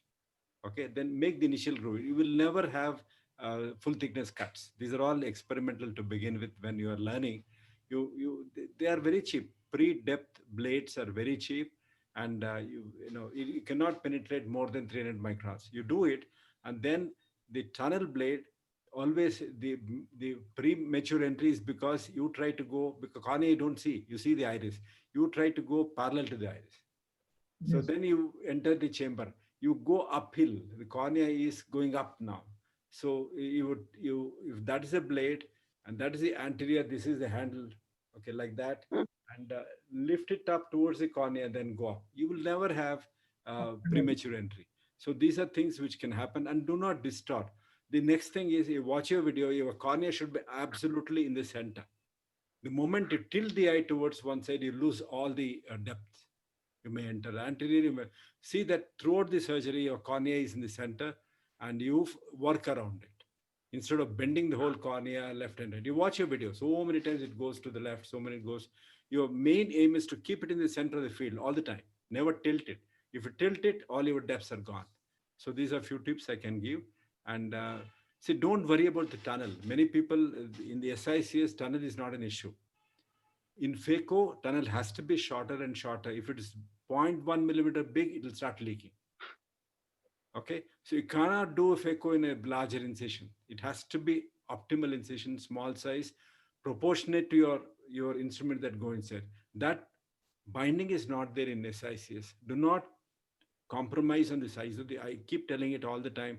They say I can do it in 5 millimeter, I can do it in 4 millimeter, I can do it in 3 millimeter. Why you want to do it? In your home, the door size is 5 feet, 4 feet. You can also, if it is 1 foot, you can squeeze inside and come. But why? Be comfortable. And look, see, the smaller the tunnel you make, loss to the endothelium is higher. Remember this equation. If you do not want to lose it, do not hesitate and have a controller in astigmatism. These two are things. Controller in astigmatism is one thing, and the preservation of endothelial is the second thing. You'll have to work only on these two. Tunnel size, if somebody says I can do it on 5 millimeter, it's nothing great. I can do it in 7 millimeter. What is wrong in it? So do not compromise, especially students. I'm trying to tell, their aim is somebody is taught to them, your tunnels have to be smaller and smaller. Please shun it away. Sir, anything more than 4 millimeter, I think surgically induced astigmatism is almost same, no, sir? I have understood like that. Surgical induced astigmatism depends upon, we can discuss on it. It depends upon 101 factors. It includes corneal diameter, it includes corneal curvatures, it includes corneal thickness, it includes so many factors, how much you have served. Imagine you've got an over-mature black cataract. So your tunnel is same. You've pulled it out and you stretched the tunnel. Okay, that astigmatism is totally different. We have astigmatism SI of 10,000 patients. Ever since I started doing, I have documentation of record of that. Today we were analyzing the target. Today afternoon we were sitting and analyzing we plan for emmetropia, where have we reached? Okay, there are so many factors, dozens of factors for achieving that, including ACW, we all know, corneal thickness and presumed lens position, and all that adds to it. And more than that, the change in the average K reading of the cornea before and after surgery, that matters. Lens matters. Some of the Indian lenses are so perfect. 90% of them are within 0.75. 90% of them. And the same thing I can't say about imported lenses. All kinds of data you can generate if you keep the data with you. There are lenses which are perfect. Sir, yeah. Is there any use of femtosecond laser in wound constructions in SICs? Even those who own femtolasers, yeah, femtolasers are definitely, they have a role to play, but then at a cost. Absolutely. At a big cost, extremely good. And then what is the advantage of femtolaser? There are advantages. The Rexis is never as good as the Rexis you and me make. Never. Our Rexis is so strong, even if you, unless you cut it, you pull it, it doesn't tear. You cannot say about femtolaser. Femtolaser has a great appeal for people who would like to excel in their surgery. And it comes on, it's an industry drive. The industry wants you to get out of cataract surgery at some point of time.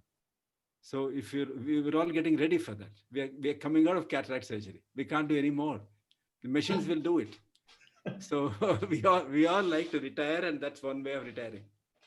The second is tunnels. Yes, the beauty of femtolaser is the quantification, measurement.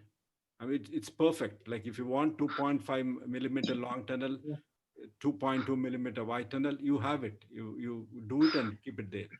Rexis also similarly. You want 5.1 or 5.5 millimeter Rexis, it's there.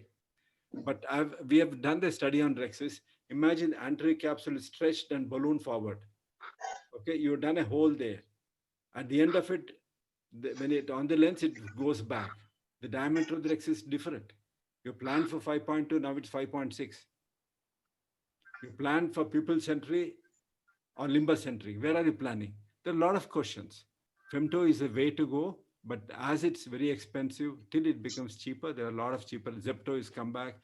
Now there are a lot of other newer avatars coming out, which are affordable. At that point of time, certainly we can take it. But now it just makes the surgery very expensive without any visible advantages. Sir, how do we achieve the plane, without going deeper or not? The initial incision that we put, how do we get the exact plane every time? Because that is the question asked to me by all my PGs who get trained. The preset depth blades are available in the market. All companies have it. You buy 300 micron one. You make the initial cut with 300 micron. Absolutely, it's 300 micron. Go up the hill parallel to the limbus, parallel to the cornea. Then you will never have a problem. And again, when you are entering with the second sharp keratome, we enter directly like that, parallel to iris again. Imagine that you dip it, enter it, and then immediately turn it up so that you are in. See, the tunnel is like that. Tunnel is like that. Okay, this This is is like that. Where is the camera? Tunnel is like that. Okay. Now, if you try to enter like that, you're entering the go along the tunnel, and maybe you can do like that. When you're doing like that, see that there are no folds on the cornea. Imagine you're pressing like this, the folds appear. So go like that. At that point, when you reach the tip of it, with the wriggling moment, you turn it down, enter chamber with the tip, and then immediately, even for stereocorneal, same philosophy, immediately go up, then you will not have a back cut. Sir, what I have modified with these people is I've told them we don't have the 300 microns Wala blade. So excuse me, these 300 microns blades are made in Karnataka. I think most of the, we have not. It's available. It's available. That's what, for your information. It's made in Davangere, and They buy it themselves. its cost is actually they are made for the D6 surgery, and 300 microns is available, and 600 Cost microns is around 70 rupees or 100 rupees. Yeah, 40 to 60 rupees. Yes. You can reuse them. They're very, very cheap, and that's the way the PG should start with. Sir, I have actually told them that angulation of 70 degrees, not 90. 90 ends up cutting the sclera full, or more than 70, that is around 45 or something, ends up tearing the sclera from the top. Or so I have asked them to do 70 degrees, which has reduced a lot of such problems with this. So this is what I have come up to. I mean, I just wanted, this is something that I have done. So I wanted the master to say, yes, is this okay when we don't have that blade, or is it, I mean, is there anything else that we can? There is no master here. We are all students, as I said. We have all learned from you, sir. I still see the other beauty of 70 microns. I would prefer a 90 microns, but the beauty of 70, you see the tip of it, how it's cutting. Okay, but then if you make a 70 degree, it cuts obliquely in the beginning. Yes, sir. But that portion of sclera is little weaker. Always, it's nice to go vertically down and then go up here. The edge of it is going to be very thick. Okay. So that's all right. So that's your personal preference. That's fine. And the other option is never when you're doing a scratch incision, do a scratch incision with a sharp blade. Don't try to do with a blunt blade, with sharp conical blade. So you see the tip of it and remain very, very superficial. Just superficial, and you can redo it again. And you can start superficial and try to go deep as you go anteriorly. These are a few tips. Yes, thank you, sir. Just a minute. Just in the participants list, I can see the Vice President of Maharashtra Ophthalmic Association, Dr. Dinesh Taswala. Okay. Hello, sir. Welcome to the. Hi, how are you? Yeah, I've been fine. listening Dr. MSR's comments. Excellent. And you started the series in Karnataka. It's so good. I think we'll be following suit very fast. We know Dr. MSR is a doyen in SICS surgery. So I was very much interested, and that's why I asked Dr. Reddy to give me the link, and I did join late. There are a few things I would like to give tips if sir allows me. Yeah, please, sir, please. No. Thanks for coming to Karnataka. Really, it was interesting. I think you people are the first, and in fact, for the bulk registration also, you people topped and gave us a clue how to go about it. So that was nice. One tip I was saying was to make the tunnel with the scleral dissector before entering with the sharp keratome. I had just put it in the chat box also. Okay, you put it in slight visco gentle. It creates a very nice plane. And for the beginners, it's very easy. You go till the end and then dip your keratome horizontal. Once you go up, once you follow the plane, you dip it down. There is very less likely of a Descemet membrane detachment. I have observed people doing it just because they're trying to force it in. Premature entry, you have given excellent tips. I could see, I have learned a lot today also. It's a learning curve always for everybody. We have Dr. Ranjit Singh Dhaliwal also. I have seen him as a participant. So everybody wants to learn from you, MSR sir. We are privileged to be part of this group. And thank you for acknowledging my presence. I hope lots of tips we'll be learning from you, sir. Sir, can't hear you. You have muted yourself, sir. I think Ranjit Singh should run now, not walk. And this small groups, Sarji, beautiful. Like Yeah. there is so much of time to discuss just one video, two video, and especially I congratulate MM Joshi Hospital for PG to have presented. They usually shun away. They said I should not show my video because I'm learning. So that should not be there. Here we would like to refine everybody's techniques. Yeah, everybody is learning, sir. At this age, also 60 plus, I am learning from you. So nobody should feel that think we are still learning. Nothing wrong about it. It's an excellent technique, low cost technique. Everybody should implement it, and that is why we have formed the SICS group. Good. Ranjit Singh is trying to put it in all states so that every state can be, showing this. And I requested him to have a master grounds 1 day a month. Master rounds on SICS. One video is being presented with a lot of defects, no problem. And the entire country will discuss on it. So I think it's in the right, sir. court of Dr. Ranjit Singh. Weekly meetings at We are also... Yeah, go ahead, sir. Sir, we are also holding the MOSCON virtual platform, and we have an SICS session. So please make it a point to attend. Sure, sir. Sure. I'll come and learn this. Very nice. No, it's not learning. Your tips will be shared. I mean, the way you are sharing it here for the Karnataka people, we invite you for that too, sir. Okay. Thank you very much for allowing me to speak. Thank you. Thanks a lot. Yeah. I think it's we are way beyond schedule because the discussions were going on very good. I didn't interrupt in between. So I think we need to stick to the time next time onwards. Yeah, I would like to congratulate everyone for their beautiful presentations, and there was a lot of take-home messages. We will definitely include into our practice. Just hopefully by next time when we come, we'll be very, very much polished, and there was some issue with the server also. That's what. Thanks once again. Thank you all for participating. Next week will Shetty sir present? I mean, yeah. We can schedule it. We'll discuss in the group. I've asked. Shetty sir has to present. Shetty sir, you do a rehearsal 1 day before with Dr. Buy a new internet server, okay? All my teachers and we'll give another topic along with this. Another topic, you have to be present with both the topics for next week. Yes, sir. Next week will be Shetty sir's full session. Yeah, 1 hour. All my teachers have joined today because I've told Shetty to go to present, and then I have learned from him. So I would like my teachers to see my teacher teaching them.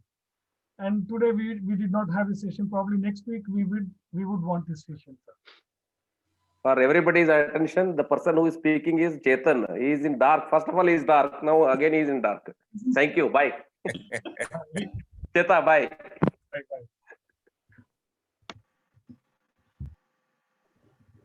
Bye. I've recorded the entire session. I'll try to upload it on Facebook. In the drive. Okay, sir. Yeah, we'll publish it later. Okay. Okay, sir. Okay. Sir. People know that it's available on YouTube again. They'll not come to the channel. Yeah. You can share it with me. We'll post it on the ISMS ICS webinars YouTube channel as well as the Facebook group. Yes, sure, sir. I'll do that. I'll do that. Thanks a lot. I'll send you the password and the link. Yeah, sure. What happened to your video journals, Dr. Ranjit? You had a video journal of ophthalmology, VJO. Is it still on? Still running? Or do you? Yes, sir. That website, it's called Video Atlas of Ophthalmology now, sir. Okay. How is it? It's still there, sir. Videoatlas.in. Videoatlas.in. Fine. Okay. Yes, sir. It's a beautiful collection of a lot of videos, and painstakingly he has done it. I think all of you, if you have not seen it, kindly visit that. There are very old videos. I think all these tunnels and all that are extremely, exceptionally well presented there. Video, can you repeat that? Yes. Video journal. We've had lakhs of hits on that website now, sir. Can you repeat the name? Video. Videoatlas.in. Videoatlas. You can post it in the chat box, Ranjit sir. Everybody will be benefited. Oh, yes, just a second.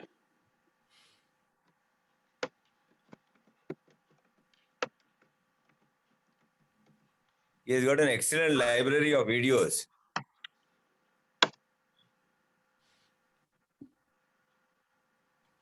Thanks a lot. That's it. Yes, videoatlas.in. I'll put it on the Karnataka group also, as well as every group. Okay. Video Atlas, video atlas.in. Fine. I would like to present one video on how to, like Mallikarjun said, so many ways of doing it. What is the best way to close the wound without inducing any astigmatism? I'll try to prepare a short video, and maybe from the old videos I can show and suturing technique. I would like to show it maybe next time. Okay. Good night to everybody. Thank you. Good night. Thank you. Thank you. Bye. Good night.